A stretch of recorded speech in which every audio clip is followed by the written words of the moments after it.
Maharashtra today 24 news सत्य परिस्थितीचा सविस्तर आढावा।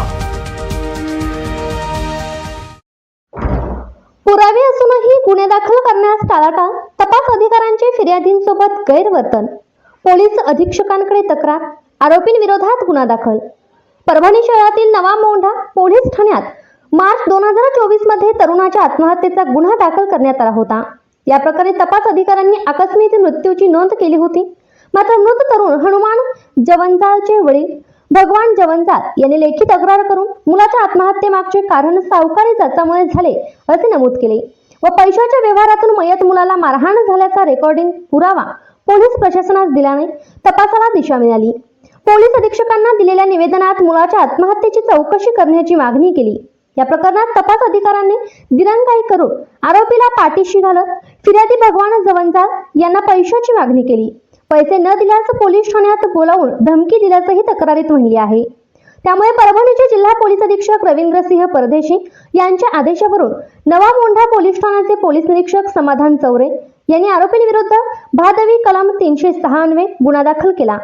34 परंतु गंभीर गुन्हा दाखल केला, परंतु अजामीनपात्र गुन्हा दाखल होऊ नये।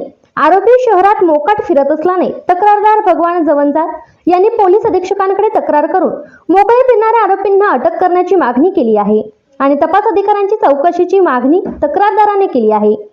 महाराष्ट्र टुडे मराठीसाठी ब्युरो रिपोर्ट विशाल गायकवाड, परभणी। काय झालं नेमकं प्रकरण काय? माझ्या मुलाचा 23 मार्च रोज 30 मार्च 2024 मध्ये आत्महत्याचा त्यानं आकस्मिक गुन्हा नोंद केला होता। कोणत्या पोलीस स्टेशनमध्ये? मोंढा बर हिंगोली PSI बर केला होता। त्यांनी गुन्हा दाखल केला। हो, म्हणजे नेमकं प्रकरण काय जरा सविस्तर सांगता का? त्याचं प्रकरण आम्ही त्यांना वेळोवेळी सांगितलं की नंतर जशी माहिती मिळते तशी सांगितलं। 24 तारीखला सांगितलं, 25 तारीखला सांगितलं वेळोवेळी की बाबा हे पैशाच्या वादातून आत्महत्या केली। बरं, हा तुमचा मुलगा होता आत्महत्या केला? हा, माझा मुलगा होता। बरं, आणि नंतर मग तुम्ही पाठपुरावा कसा केला? तुम्हाला कसं कळलं की हा याचा मृत्यू सावकारीच्या जाचाला कंटाळून झाला? आम्हाला त्याची माहिती कळाली। त्यामध्ये ते थोडं मोबाईलमधली जे रेकॉर्डिंग सापडली। अच्छा, नंतर SP साहेबाकडे गेलो। हां, मग SP साहेब काय म्हणले? SP साहेबांना सांगितलं त्यांना बाबा हे काय तर बघून घ्या, म्हणजे गुन्हा नोंद करा। अच्छा, नंतर RD साहेबाकडे गेलो, त्या काळे साहेबाकडे। बरं, चौरे साहेबाकडे गेलो, चौरे साहेबांना सांगितलं की याचं काय तर गुन्हा नोंद करून घ्या, पण हिंगोली PSIनं काहीच केलेलं नाही। बरं, त्यांनी पैसे भाऊसांनी आरोपीला पाठीशी घातलं। गुन्हा कोणता दाखल झाला? आत्महत्येस प्रवृत्त करणारी कलम कोणती लागली? त्यानं कलम लावली 306 आणि 34। बरं, म्हणजे तुमच्या मुलाचा जो मृत्यू झाला, आत्महत्या झाली, पण त्याने आत्महत्येची केली तर म्हणजे सावकारी जाचाला कंटाळून केली, सावकारी झाला कटवून केली। बरं, मग आत्ता तुमचं म्हणणं काय? गुन्हा दाखल झाला आहे आरोपीवर? आमचं म्हणणं एकच आहे, आता गुन्हेगाराला अटक व्हावं, तो खुलेआमपणे फिरत आहे। बरं, आणि आम्ही सांगायला गेलो, वेळोवेळी आम्ही सांगितलं SP साहेबांना, तिकडं फोन केले, लेखी अर्ज दिले SP साहेबांना तिकडं। आणि त्यावेळेस सांगितलं आम्ही इंगोले साहेबाला किंवा आमचं काय झालं, तर त्यांनी मला धमकी दिली।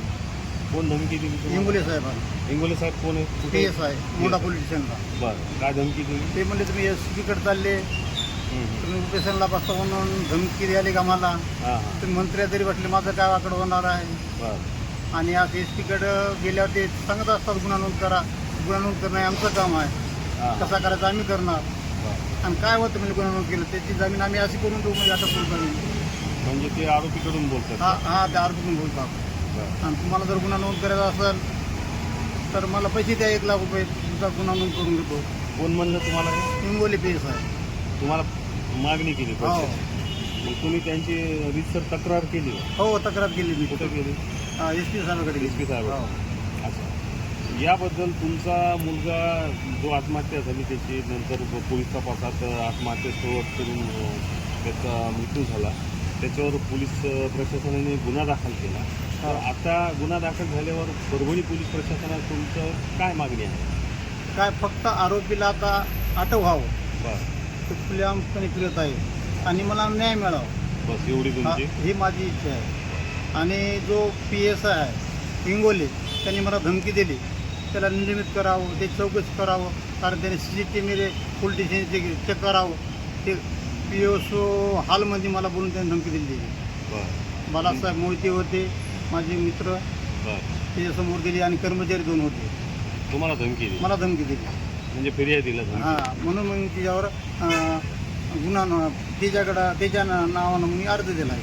बरं, पोलीस जिल्हा पोलीस अधीक्षक कार्यालय. हो, SP साहेबकडे दिला.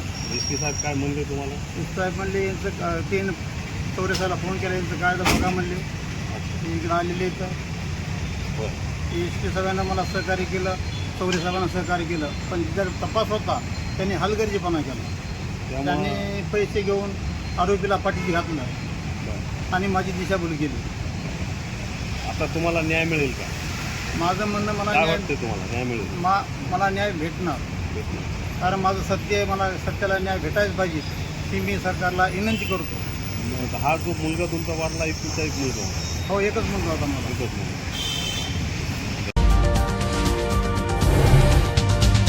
आजच महाराष्ट्र टुडे 24 न्यूजला सबस्क्राईब करा आणि सत्य परिस्थितीचा सविस्तर आढावा पहा.